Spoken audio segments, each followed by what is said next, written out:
All right, welcome in to another episode of Buzz Beat. What's going on, everyone? Happy New Year, happy 2025. Best of luck to you and your family with all of the resolutions ahead here the next 365 days. And we appreciate you joining us here for another episode of Buzz Beat today. For those joining us live or for those who will be catching this later in the week on their various podcasting formats. I'm Brian Geistinger. Today I'll be joined by my guy Darian. Richie Randall is on the ones and twos producing. Today we are going to chat about the progress of Charlotte Hornets coach, first-year head coach Charles Lee. What's he doing right? What can he improve? What's out of his control? But before we get to that, Darian, Happy New Year to you and your family. How you doing, man? Thank you. Happy New Year to you and your family as well. And I'm doing great. I mean, New Year, hoping for the best for this team. Obviously, we'll get into that. And that may not be till next basketball year, but still technically happens this year. So, there's something to look forward to. Did you make it to midnight last night? Yes, I made it to midnight. I think I made it like 30 minutes past midnight, and I was like, all right, well. Well done. That counts. Look, I made it to midnight. I had a glass of champagne in my hand, so I'm feeling may not have made it too much longer than that, but I'm feeling pretty good about that. In the words of LaMelo Ball, new year, same me though. So let's talk about those same Charlotte Hornets. Here are some of the fundamentals with the team as we sort of like dig in on Coach Lee, the Charlotte Hornets, at this point, I can't even say it's been an up and down season. It's been mostly just down after some friskiness the first, few weeks of the year. But the Hornets 7-35, so 40% of the way through the season here, 7 wins. Offensive rating of 28th, a little over 100 points per 100 possessions. Effective shooting just under 51% there, also 28th in the NBA. Turnover rate, a little over 16%. It's bottom 5 or 6 in the NBA.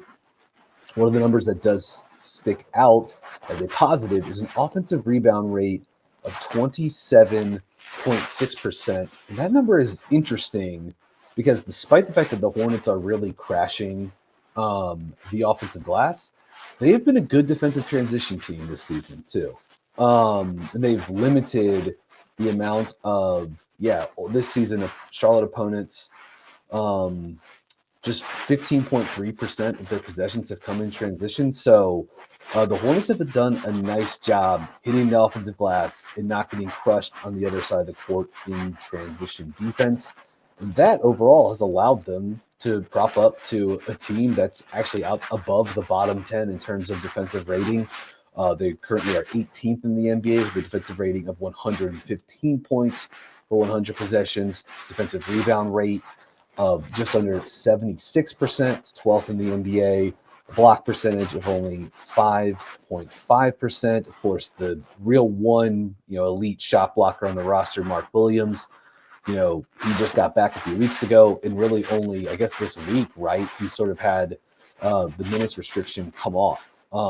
And he played very well in the game against Charlotte. But Darian, before we sort of get into some other parts of the state of the roster, do any of those numbers jump out to you as encouraging or worrisome at this point of the year?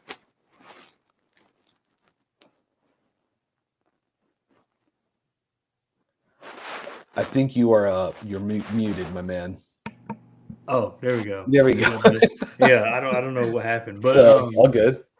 I like the idea that you said about the transition defense, that's a sign of, to me, of a team that tries. So I think that's beneficial. That's something that we need, and I know trying is something so small that we ask NBA players to do, but it has been a problem here in Charlotte. So I did like that. Mark Williams being able to help with the blocks, I know that's going to come around nicely. And I noticed also that for rebounding, we're like top 5. So that also was something that rebounding is going to that's a good foundation to build off of to win games. There's obviously a lot of things we got to work on, but it sounds like we're getting better at these small, minuscule hustle stats, and that's what sticks out best to me is just being able to continue to develop those hustle stats, which, like I said, that's something that is small, but we really have struggled with in the past. So to see that kind of take a turn, I think that's hopefully a good sign. Oh, I think this is how you're muted. Having a few different technical difficulties here. I've had to change out headphones here. I got new headphones for holidays, and they're just still getting adjusted to them. So I've thrown back on the old ones here, and it seems to have hopefully cut down on some of the feedback. I apologize for that. I think one of the big trends, observing the roster so thus far has been the injuries too, right? I mean, the team's currently without LaMelo Ball, currently, Brandon Miller. LaMelo Ball did not play in the game against Chicago the other night, the most recent outing. Trey Mann has now missed, I believe, 17 games on the season. Grant Williams has missed 16 games. And you're talking about those. I mean, those are the 4 most important playmakers on the roster. Yeah, I think for my money, LaMelo, obviously, but certainly Brandon, Trey, and Grant, his front court passing, his front court playmaking. And I just think it's made sort of like creating half court offense reliably. It's made it tough. And other guys have missed time. Cody Martin's missed time. Miles Bridges missed time. These are other like important players for the Hornets. But I don't think it means that Charlotte is like without structure in the half court, or is without like a system. And that's actually one of the things I do kind of want to like touch on, and from sort of like acknowledging and giving some praise to Charles Lee. Like, I do actually think that, to me, Charlotte's offense does not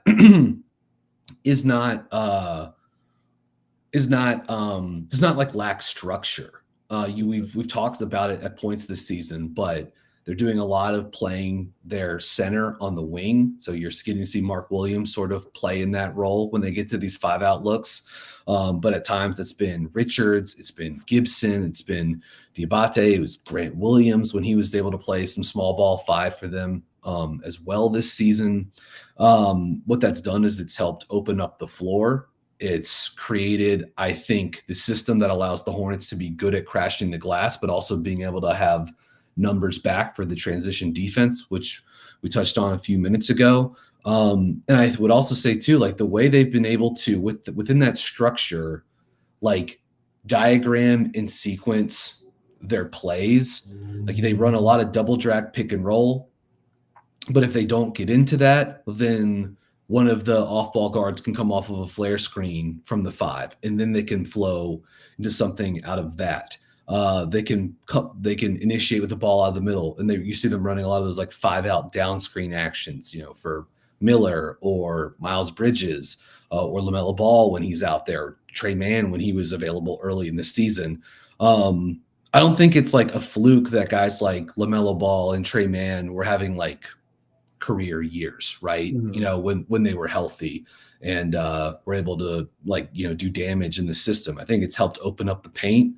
I think it's given them some good looks. I think it's helped them sort of disguise some of their things. So I really give, and that's new, like that is new for the Hornets this season. And I think there are, if you look around at college hoops and elsewhere in the NBA, there are other teams that are starting to implement that sort of structure that's come from either Quinn Snyder or from Joe Mazzulla in Boston. But Charles Lee bringing that here has been I think it's been a positive, and I genuinely think if you had Charlotte, which is better injury, health, and good fortune this season, I don't think this was a playoff team. I never thought they were, but like I think they would have been, they think they would have been like a pretty fun offensive team, and I don't think they would have been bottom 3 in efficiency Yeah. either.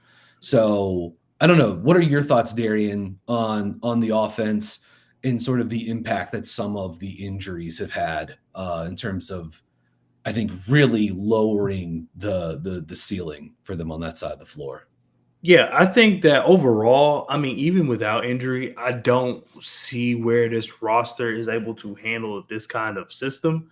Like you mentioned, I mean, it's really only beneficial for maybe 3 of the players, Trey Mann, Brandon Miller, LaMelo, which is fine. I mean, considering coming into the season, we thought that those kind of were going to be the 3 guys that whenever this team is good, we don't know when that would be, but whenever this team was a playoff team, a good team, those are kind of the 3 guys you would like to see on that roster. Now, now the news with Trey Mann, the longer he sits out, the more speculation comes of if he's going to be on the team past the deadline. But we'll worry about that when we get there.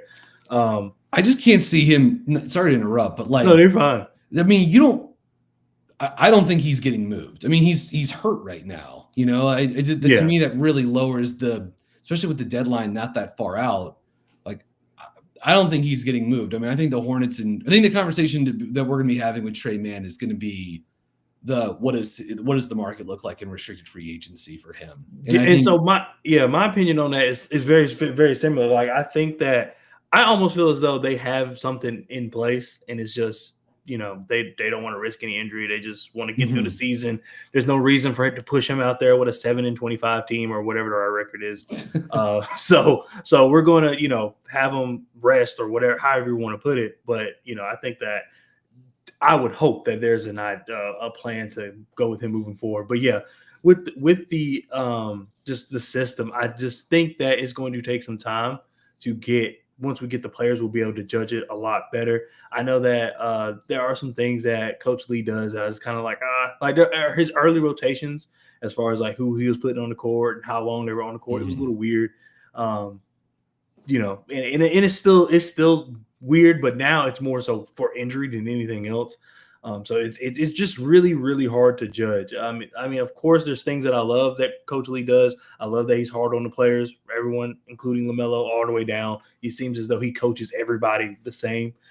Definitely, I think he's a little harder on LaMelo, or maybe hard is not the right word, but I think he's a little more closer to LaMelo. Like every time out, he's running to LaMelo. This is what I think that's the relationship you want to see. It seems as though LaMelo's receptive of that, which is all good signs.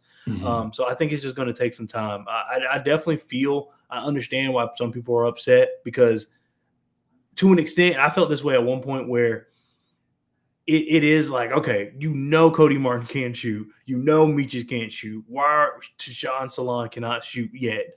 Why are we chucking up threes? But also you have to think about, I don't think that this system is for them. Like, it's not, they're not guys that are in the idea of what this team is going to become. I think that the thing is, you don't want to hold back LaMelo, Brandon, enter whoever else here for the sake of guys who may not be on here at the beginning of next year. So looking at it from that lens, and I can't even say if that's right or wrong, but looking at it from that lens, it just changed my perspective. I mean, and also once you're like, the players are just not good enough. So even if he did change it to them, what would that get you? An extra game or two? And what, at the end of the day, what does that matter? But yeah, I see a lot of good things. I like about Coach Lee. I like how experimental he is. Also with the lineups, even though I did think they were weird, there were times where it worked, and I think that's what they say, right? If it works, you're a genius. If you don't, you're a mad guy. You're a madman. So it does fall into that a little bit, but I think that with this roster the way it is, where we're at, we don't even know. We're not really too much into at least our version of rumors yet, so we don't even know who's going where. Considering all that, I think that he's done a pretty good job. His first year, so there's a lot of things to look at and say, I wish that was better, but it's his first year. But I definitely get both sides of it. I'm just more so, I'm a little more lenient. I understand our roster. If we were the Lakers and this is then it's a little different, because Yeah. Timetable was a lot different. Our timetable, I think it was. I think a lot of people knew where we were going to be, but I think a lot of other fans were just very hopeful. And I get the hope, but I think it was like some of us had to look in the mirror and just be like, okay, this team's just not good enough. And those of us who did that are like, oh well, I think we're good. I think we're fine where we're at. Yeah. I mean, to me, they were coming into the season with one of the, despite, sort of how I feel about guys like LaMelo Ball, Brandon Miller, as young, rising talents in the NBA, with a roster that just wasn't like that good and had like injury reasons to be like concerned about both its floor and its ceiling, and so its consistency and the injuries too. You're coming into the season, Mark Williams, the guy who is your center of the future. I think has been a positive in recent weeks for them, but with him, not healthy, not ready to play. And again, he's back now and he looks good, but just this was a team that had a pretty low ceiling to begin with, barring like LaMelo playing 82 games and, Brandon making some huge jump. And, maybe there's a conversation to have around Miller at a later date. I mean, I think he's been like pretty good this year. But obviously like the rim finishing, that kind of creation stuff has not been amazing. Again, sort of like not the best ecosystem this season. Obviously he's missed time. He's only played in 23 games. In general, the team has been really hit hard by injuries. No one has played every game so far this season. I would also highlight, like, we did the one episode a few weeks ago after Grant Williams was hurt, and we talked about how much of a huge blow that was going to be. I think anyone who covers the team or watches them or keeps up as a fan, whatever, you had to know sort of like the outsized impact that a guy like Grant was having from a defensive versatility standpoint, a lineup standpoint, what he does as a passer in the high post, what he does as a handoff hub in the high post, what he does as a screener, his ability to pick and pop. Like, we talked about it after that. There was no one this team really had that could replicate that combination of defensive versatility, defensive impact, shooting and passing in the front court room. They just didn't have anyone like that. Bridges can give you some of the scoring, but he doesn't have the defensive impact. I don't think he has the sort of like sturdiness as a screener that Grant has to just to sort of like help get guys open.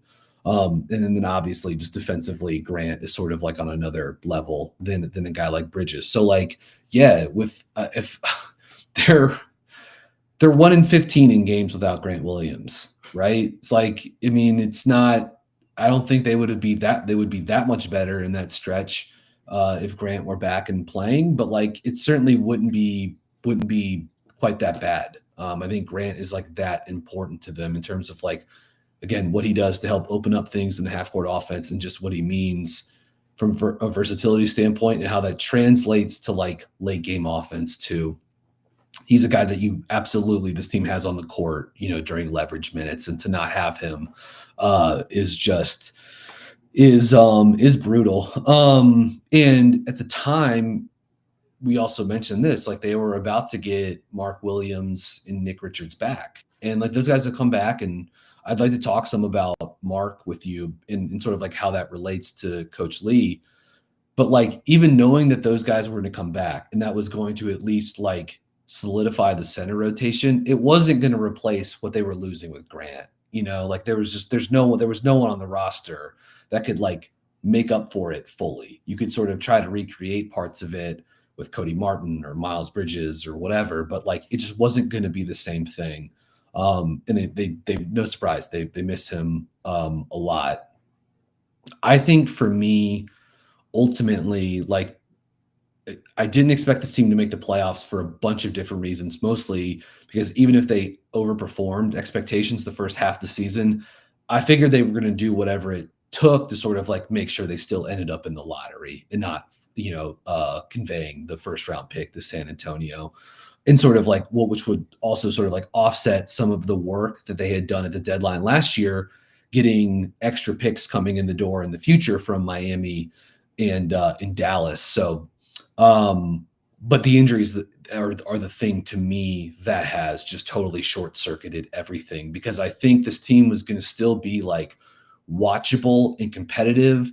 And they were on certain nights going to be a pain for some of the best teams in the league, because LaMelo and Brand, they're going to take a ton of threes, and those two guys, Miller and LaMelo, would just get hot. And if both those guys are rolling, you know, outside of like the Celtics or the Thunder, they can take any team and throw them over the top rope. When you've got 2 6'7", 6'9" guys, floating around and making a bunch of threes and, getting downhill, and what that opens up.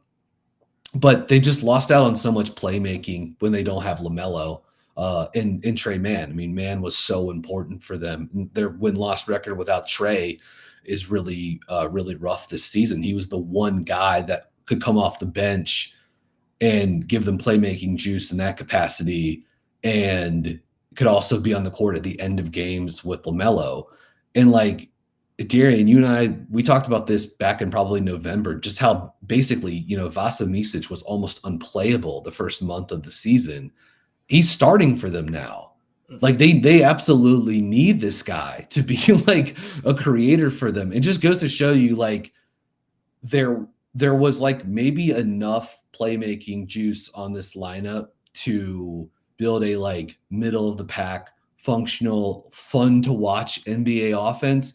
But you take one of those guys off there, and all of a sudden it starts to get like thin quickly. You take three or four of those guys off there, and all of a sudden, like, you're running the offense through Miles Bridges and Vasa Micic pick and roll, or Seth Curry pick and roll, like he got going, the other night against Chicago. And like, those are guys that like on most NBA teams, like are not in the rotation, or not even like, viable. So I think it just goes to show, like, the injuries have really, really, really damaged the team. And like, Rich and I were texting about this the other day. Like, it's easiest to point the finger at the coach. And I think that's one of the reasons why Charles Lee has caught a lot of flack. Do you have any thoughts on sort of what I was just running through there? Yeah, I mean, just very similar to what you said. Like, the playmaking on here was already like slim to none. I mean, I don't know of everyone, but I know there was a few fans, including myself, that still felt maybe we need another guard just in case. You never know, because as you said, once one gets injured, now we're seeing KJ Simpson run point guard, Nick Smith Jr. run point guard, and those are things that we obviously don't want to see if we're trying to at least be the fun team that are in these games and are making it competitive. So guard and big are the two things that we've still, even fully healthy, I think a lot of fans realize that we need somebody else, and for big, for center, luckily we got Diabate, but even then they're not the same player, but they're all the same mold between Mark, Nick, and Diabate. So we're like, we just need someone a little different. Like, I remember during the offseason, I was thinking about maybe possibly looking into Jalen Smith before he went to Chicago. It's not like he's some superstar, but at least he's a threat to stretch the floor, allows you to do a little more. And then just with the guard rotation with Micic, it wasn't that I actually came into the season before he was unplayable, thinking Micic could be a really good tandem, especially with LaMelo on the floor, both of them at the same time. He was good last season, and he was good in the Olympics for Serbia. Like, he's a good player. I don't think you can fall off in 2 months. Yeah, I think forget how to play basketball. I think he's been better in recent weeks with more playing time, but like, he was pretty rough against, he had a horrible shooting night against he's Chicago. Like 0 for 7 or 9 or something like that. But like, they're having to rely on like KJ Simpson and Isaiah Wong. I forgot Isaiah Wong. Yeah, it's like that's a pretty, and like, those guys are like interesting young guards, smaller young guards. But and I like some of the stuff KJ's done, but it'd be tough for even a guy like Eric Spoelstra, to build like a functional offense. It would be really difficult, especially when those guys are like having to play like real minutes and like run real offense for you. It's right, and then it's tough. And I really think of Isaiah Wong only because KJ Simpson was drafted by us, but I really think of Isaiah Wong where you're trying to really prove yourself, and you're being tossed in this situation where they're asking you to do something that's not really your game. Your teammates around you, and it's not like you're in a place to succeed. New coach, new it's just a tough tough Mhm. situation. It makes you feel for guys like that just because, Yeah. Diabate, luckily, he was just asked, can you get us rebounds? And then he, shot with true color. So I Yeah. think that's fine. But like guys like Isaiah Wong are guys that's like, oh, that's just unfortunate that you're being asked to perform in a rotation like this. But and then it hurts the rest of the team. Like guys like Mhm. Cody Martin, where it feels as though he's on the in and out. Some people want him gone, some people want him here. And I've always thought Cody is only as good as the people around him. I don't think Mhm. he can be that good with Isaiah Wong as his point guard, and that's not Isaiah Wong's fault. So it's just like you said, a lot of people are just going to go to the coach. But in this situation, I mean, I get it because some people feel like somebody needs to be blamed, and it doesn't. You can't just trade a player off, out of thin air. But I don't think all blame deserves to go on a coach. I mean, like there's some things you can say for sure, but I don't think all the blame deserves to go there. Yeah. And if I were to continue to sort of like you know toss another praise onto the pile here for Charles Lee. I mean, creating the number 18 defense out of this roster is not nothing. Like thinking about what their defensive personnel is, I mean, I guess maybe with Martin and Green have been, relatively healthy, and those guys have played a lot this season, and they're not like amazing wing defenders, but they at least try hard and can do some stuff on that side of the court. But like, I mean, they've been going into, a lot of these games with, think about what the center rotation has been, or having to play a guy like Miles Bridges, big minutes, who's not a great defender, LaMelo Mhm. Ball, big minutes, who's not a great defender, and still to eke out a team that's sort of in the middle, middle of the pack defensively. I think that says something on that side of the court. You saw this also in the Chicago game. It's been something the Hornets have been doing since preseason. This is where I'm sort of bringing it back to Charles Lee and his defensive system. They're cross matching a lot of the 4 and the 5. We've talked about it plenty this year, but they're taking Bridges and they're putting him on Vucevic, and they're taking Mark Williams, and they started with him on Patrick Williams. And then Patrick Williams, of course, hits 4 threes in the first half or whatever. So then they put Mark Williams on Josh Giddey. But it's fun to see Mark play that roaming defensive role, and I kind of want to see more of it. I like them trying that. You taking your 4 and having the more mobile, switchable player be able to defend the pick and pop actions with a guy like Vucevic, or guard those guys in space. Charlotte really doesn't have like the personnel to like really excel at that Mhm. at that spot. Maybe there's like a couple of years from now, if Salon, ever He would be fully perfect develops. for it. Yeah. And I'd actually kind of like to talk about him a little bit at some Mhm. point on this pod too. Kind of when we get more towards my like some other thoughts about Lee and some of the young guys on the roster. But Mark Williams is playing really nice basketball right now. And it's awesome to see how like he was super mobile in the Chicago game. And I like the fact that he's also been empowered to like operate a bit as like a passer and like a hub at times for them. He's only played 183 minutes so far this season, just 10 games, 7 starts, but over 4 assists per 36 minutes this season, over almost over 5.5 assists per 100 possessions. That's way above 22% assist rate this year. Again, small sample. Like let's see how it like stabilizes and changes throughout the year. But like to me, that was something we talked about often on this pod over the last 3 years. Like, what was the next step of offensive growth for Mark Williams, right? Like, could he become a passer? I think some people were always hopeful that maybe he could shoot the occasional pick and pop 3 or whatever. To me, it was this. It was like, can he do stuff on the short roll? Can he be a hub for you at the elbow? And we're not there. Like, I'm not like stamping him as that yet, but I think there's been some Mhm. encouraging stuff. And if you're thinking about how like the trio of LaMelo, Brandon Miller, Mark Williams fit together long term, Williams is a guy that can help get those guys open. Obviously in the pick and roll with LaMelo, setting down screens for Brandon, when they're trying to get him going off movement. But what he can also do as a handoff guy, what those guys can do working off the ball together with Mark operating in the high post potentially.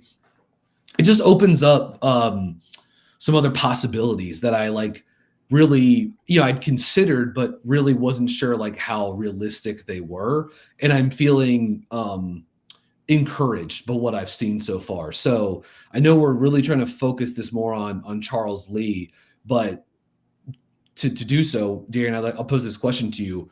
What have you liked from sort of like the development path and the role that the new coaching staff has carved out for Mark Williams in the first 10 games that he's played so far this year? I like that. I feel as though they almost took exactly what was questioned about him and are already highlighting it as far as his mobility. Because I remember last year when he did play, I want to say we played the Wizards twice in his time we played last year, and we kept getting smoked by the 5 out. I know we did one particular because Gallinari went crazy, but I can't remember if it was twice. But I like that, like you said, they went ahead and tried to, because he can do it. It's just a matter of he's got to have the right matchup. Why did Patrick Williams all of a sudden become Reggie Miller?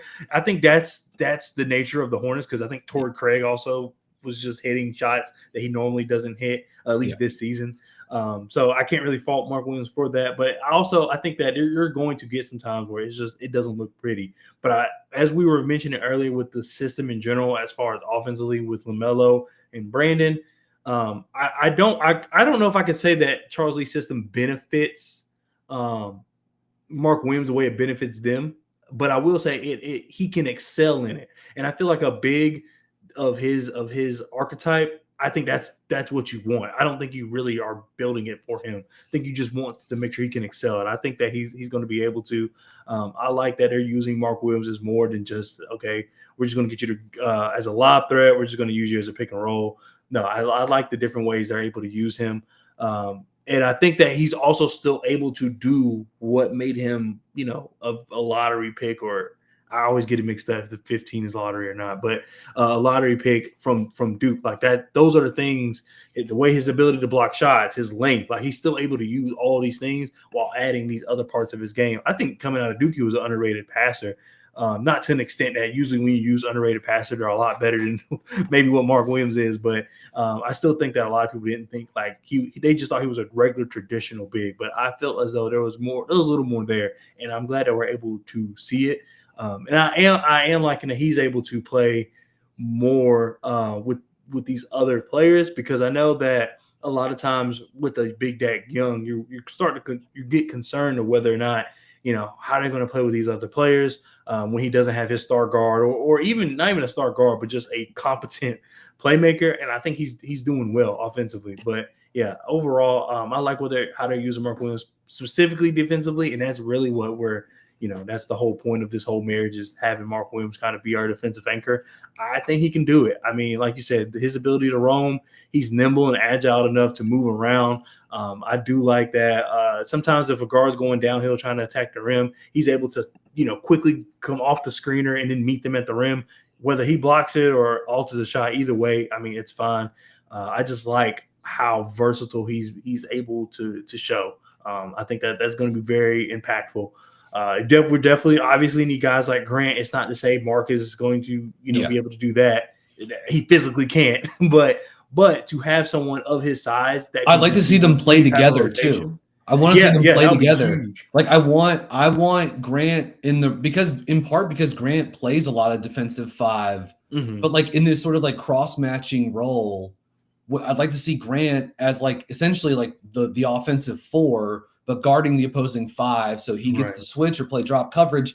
And then you've got Mark on the backside, putting out fires, disrupting stuff at the rim, being a menace. Like that's the thing that really, and I mean, those guys didn't play at all together this season. Like it sucks. They didn't play together at all last year either. Like if they play together, it will be at some point like halfway through next season. Yeah, because there's talk that Grant won't come back till maybe even All-Star break of next year. I know, possibly. And so like it's man, I feel really bad for him. That's a pretty serious injuries that he suffered. But like that would look really interesting, would it not? Like in those two guys together, like you can see the vision. And then all of a sudden, if you've got two guys in the front court that can give you a little bit of passing, neither one of those guys is like, Jokic or Sengun or whatever, but like Grant can obviously do it. And I think he's been very beneficial, especially with Brandon at the end of last season once Grant came from Dallas, like really good at helping Miller get looks coming off of handoffs, split cuts, pin downs. And then all of a sudden, if you have a guy like Mark who can do a little bit of that too, it just adds to it. You can really help open up the floor, open up motion, open up movement for some of your best young players too. And again, the defense has been a little bit better in recent weeks too, and that coincides with Mark coming back. He's the one guy that can really like make a difference at the rim defensively that they have. Yeah. Like he's Richards can block a shot. Diabate can as well, but Mark is different. I mean, he just is. Like it's the thing that like really 9'9", standing reach with that mobility and those like defensive instincts that he has. It's pretty serious. So I've liked what they've tried with Mark this season. I've been encouraged by it. Again, the Chicago game was like eye-opening to me because I thought he played awesome in that game. And I thought he was like clearly Charlotte's best. Like I know Bridges like was doing stuff for them offensively, but like I thought he was like clearly the Hornets' best player in that game. And there was even one play, I actually clipped it and tweeted it out on the morning of New Year's Eve after the game.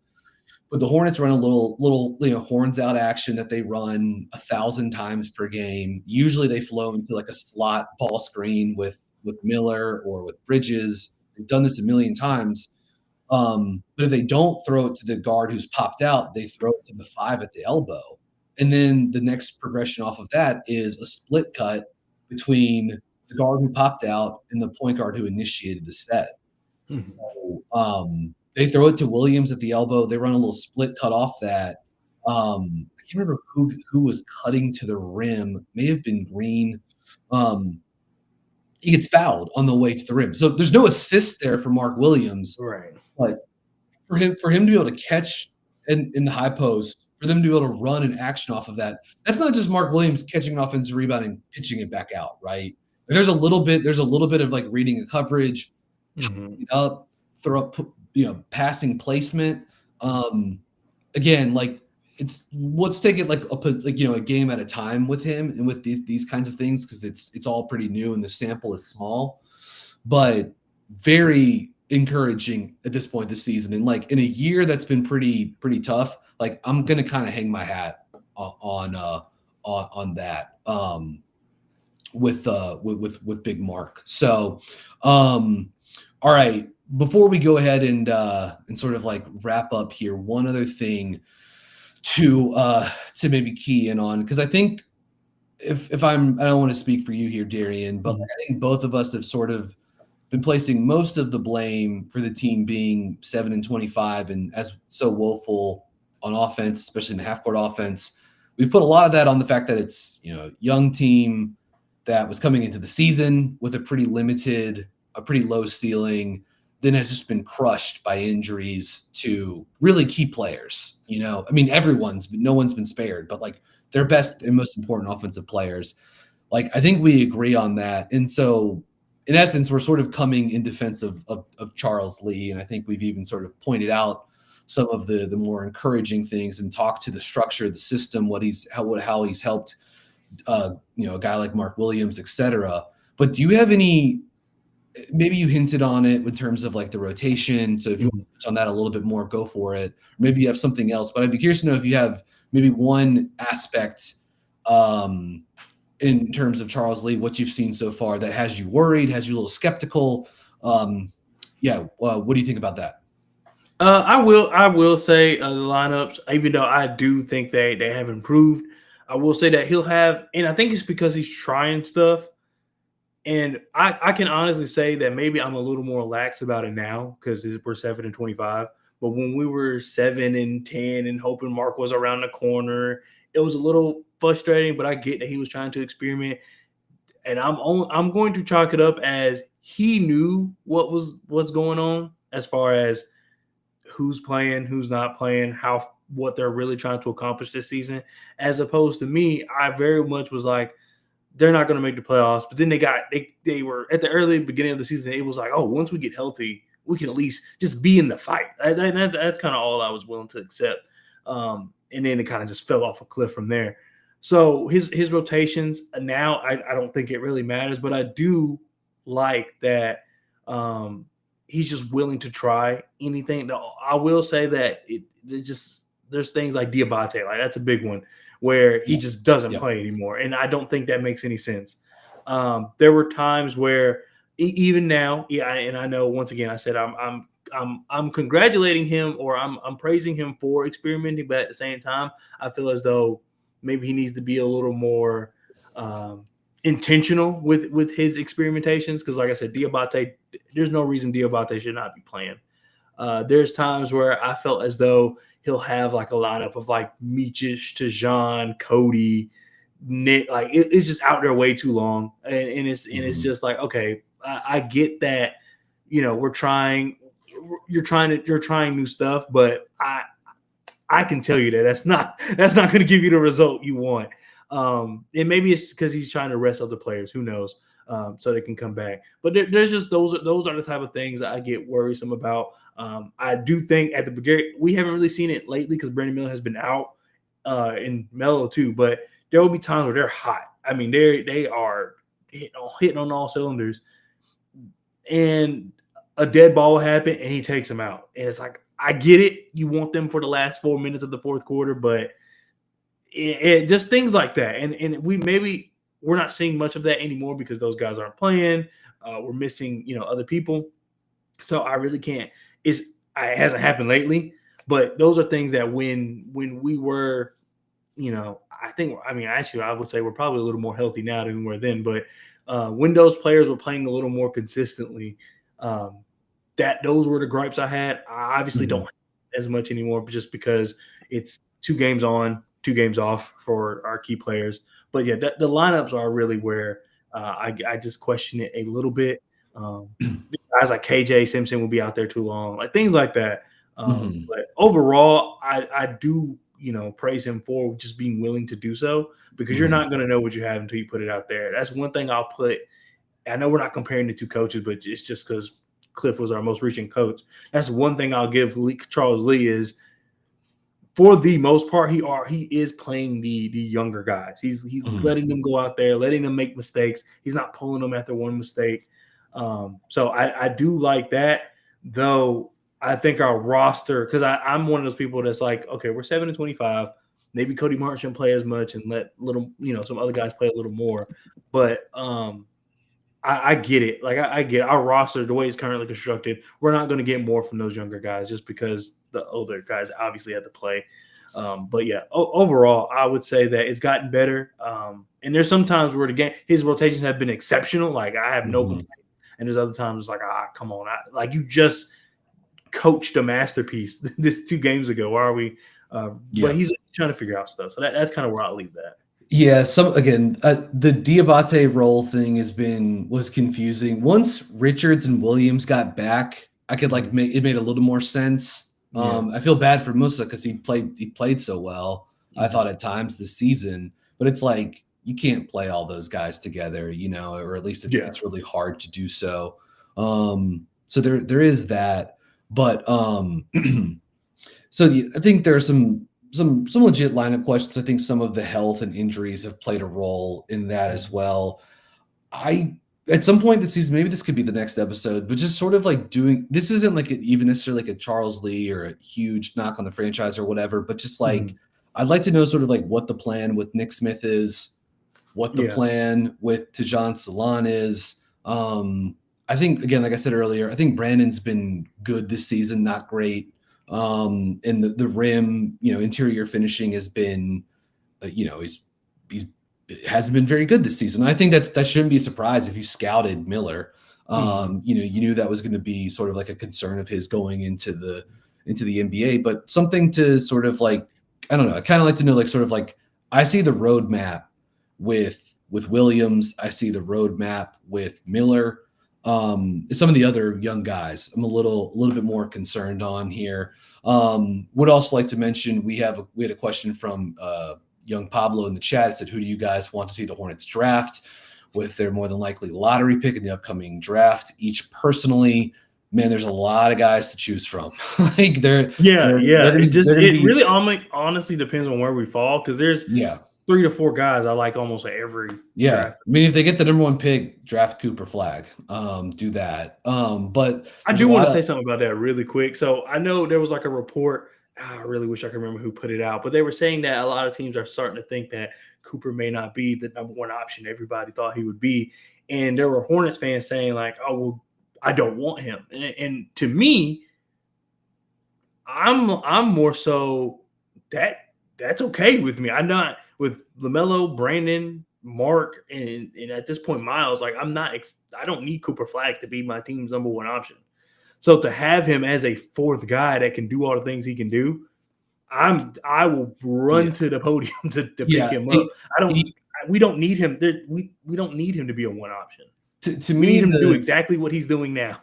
We can talk about this more later in the season. The discourse on him has been like predictably really stupid this season. I think he's been awesome. And I think he's moved me more than most, if not any other prospect. I was already coming into the season with pretty high expectations. I'm saying this is someone I've seen him up close probably all but 2 games so far this season, at least for as far as Duke home games go.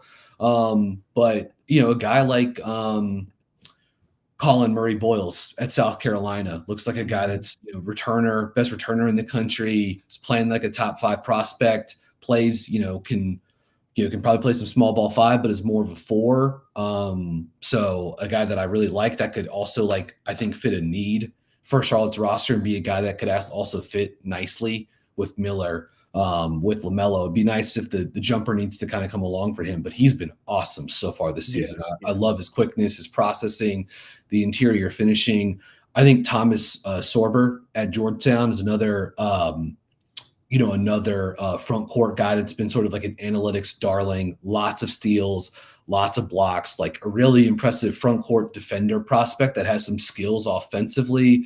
Another guy that's probably had the biggest climb this season. But I mean, depending on where the Hornets draft, like if they end up with the number 2 pick and someone like Dylan Harper is there or Jeremiah Fears, I know those guys in theory, they project as future lead ball handlers, but and you've got LaMelo, but I'm just thinking best prospect available. And I do sort of trust that that's where the front office would be aiming for.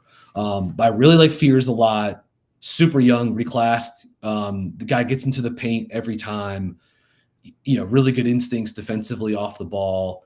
Very promising young player at Oklahoma. Dylan Harper, I understand sort of like the athleticism and shooting concerns, but man, he gets into the paint. He's strong, gets downhill, creative, just a natural scorer who has excellent, A-level feel on both sides of the court.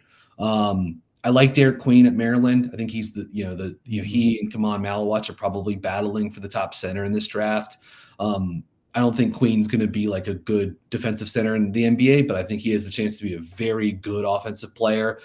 The Hornets also have Mark Williams. So, what do you do about that? Basically, I think there are going to be a lot of guys that are in the sort of big forward role, even someone like Ace Bailey at Rutgers, who's really struggled, but has good off-ball shooting capabilities, defensively versatile. I mean, maybe he would be kind of a hilarious fit with guys like LaMelo and Brandon Miller. It's just like the negative rim pressure team. But or even someone like VJ Edgecombe at Baylor. So said a lot of names here, but those are the guys that I'm paying attention to probably the most. Yeah, I agree. Everybody you said. I know some people I like Trey Johnson too, even though I like the names you mentioned a lot more. But Trey Johnson, I think, is good. The guy from I always mess up his name, but the guy from BYU, I think he's pretty good. But it's just a matter of what the Hornets are looking for. I think this will be one of the few drafts, or maybe is it best prospect available, or is it if it's really close, do you go with the guy that's a little better fit? If you have 2 guys who you like them both a lot, do you go with the guy who you think, is slightly better? Do you go with the guy who may not quite be, if one's 1A, 1B, do you go 1B because he's a better fit? I don't know if that's where the Hornets are looking. I'm always best player available. I almost feel like that no matter where you are, unless you're just like the Warriors and you need a bench shooter, then why not get the guy that is electric from third? Like stuff like that. Maybe I can't say the Warriors anymore because they're not as good. I'm so used to saying that for the last 10 years, but but yeah, it just depends. I'm all for best prospect available. Yeah, but there's a lot of guys in this class, almost one. How low can we fall? Like 8, 1 through 8 that I'm very comfortable with taking. So it's just a matter of figuring out what we're drafting.